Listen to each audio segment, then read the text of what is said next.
Hello Spooners, it is currently 3:30 in the morning and I've just finished watching WWE Wrestlepalooza 2025 and what a fucking weird, bad show. Yeah, it's just bad, you know. I'm tired. There's not a lot to talk about, but what there is to talk about, it's quite rubbish. So start off maybe 5-10 minutes of just, oh, we're on ESPN, give us the ESPN money, just fucking bullshit. So that's good. Just like an wrestling man. But Vince was on the screen. So, ooh, he's coming back, isn't he? Other things in the show later on would help push the idea that Vince will be back in WWE within a couple of years. Then we have the first match. Brock Lesnar comes out. And they definitely muted the crowd because it was next to no reaction. So then Cena comes out with a bunch of kids because, you know, he's Mr. Make-A-Wish. They're doing the ring announcements. And then Paul Heyman comes and he does his Brock Lesnar spiel. That was kind of cool. And then what I can only explain is the weirdest match. I think the weirdest match in the Cena retirement tour so far. I mean, the Logan Paul match, yeah. And the tag was weird. And not the word, no, Mania 41 was awful, but kind of a squash match. Like, they both just did a couple regular moves. Cena did the 5 moves of doom. And then they just hit AAs and F5s until Brock Lesnar hit 5 F5s and pinned John Cena within 9 minutes. So yeah, why? Like, we all know about the lawsuit. They're clearly... But then he took his pads off, he took his gloves off at the end, so maybe he's going off into the wind like a candle, man like Owen. And that's his retirement match as well, but it did feel more like, this is Brock's return, more than him just coming in, doing a job for Cena, because he won. Like, what the fuck? Anyway, and Cena just goes, and I think what the story they'll tell is he's going to win his 99, he's on 99 wins, he'll win his 100th in Australia, and then I think he's got, that his last match? No, then we'll have his match in DC, and he'll lose. So we'll have 100 PLE wins, pay-per-view wins, whatever you want to call it. But yeah, really, really bad. Then it was the Usos versus the Bronze. The Usos did their shitty little yeeting a couple times before the match began. LA Knight was a special guest referee, so that was kind of fun. They used weapons, so, you know, a bit different. But the match was just not very good. Just kind of boring, in my opinion. Jey Uso, the only big thing was obviously his table spots, chairs here and there.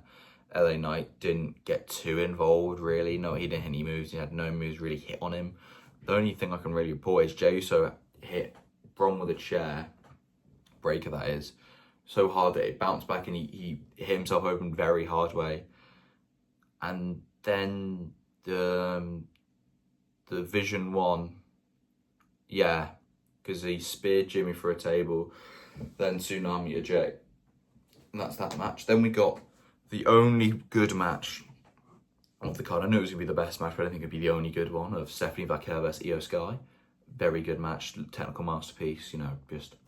I can see us getting 4.5, 5 stars from Dave Meltzer, but it'll have the women tax, so it'll probably be 3 3/4 because he's a cunt.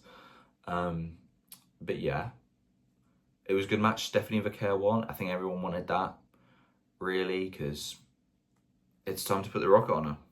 So yeah, it was Stephanie Vaquer winning that. Then we had the mixed tag match. I was always excited for this to see AJ Lee, but that match could have been 12 minutes. It didn't need to be 29. It was a half an hour match. It could have been 5 minutes of the men, 6 minutes of the women, with AJ Lee having a big hot tag. But no, it just kept on going and going and going and going and going and going. It was half an hour, man. But, you know, AJ Lee tapped out Becky Lynch, which everyone knew was going to happen. It would have been nice if it happened like 10, 15 minutes earlier. But, you know, they had to get their spots in. Then we had... It was a penultimate match. Yeah. Then The Undertaker comes out. I'm like, oh, that's kind of cool. He's going to come and announce the attendance. No. They're putting Stephanie McMahon in the fucking Hall of Fame, which I'm not against. But they're announcing it a bit early. The Hall of Fame doesn't happen until fucking April. My Brother in Christ is September. So that's early. And also, it's really funny to me. I started laughing because Triple H just come in. I think the first thing he did was put himself in the Hall of Fame. Now he's put his wife in the Hall of Fame. 2 consecutive years, which is fucking quite funny to me.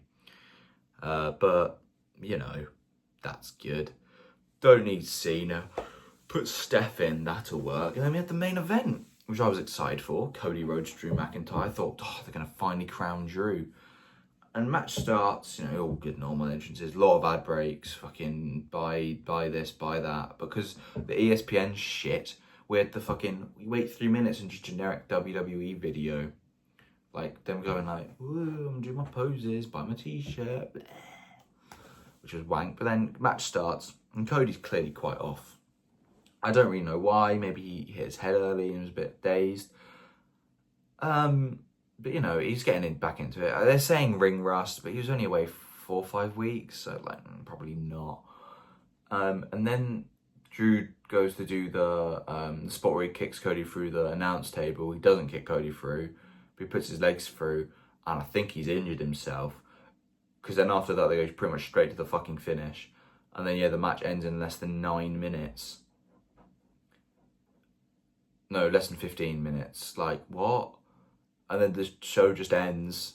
And I was sat there, it's like, oh. But yeah, very bad. Not bad, but... No, it was bad. There's one very good match, mind. So, if you're watching my review before it, like the show itself, only thing I can recommend is the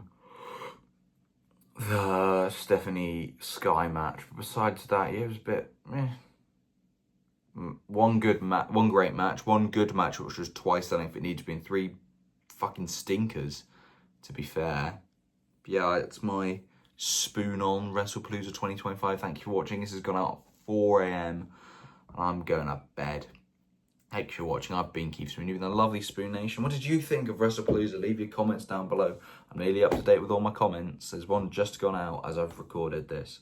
So I think there's 2 more as it stands. But yeah, thank you for watching. I've been Keith Spoon, you've been the lovely Spoon Nation. Remember to like, comment, subscribe, or go away.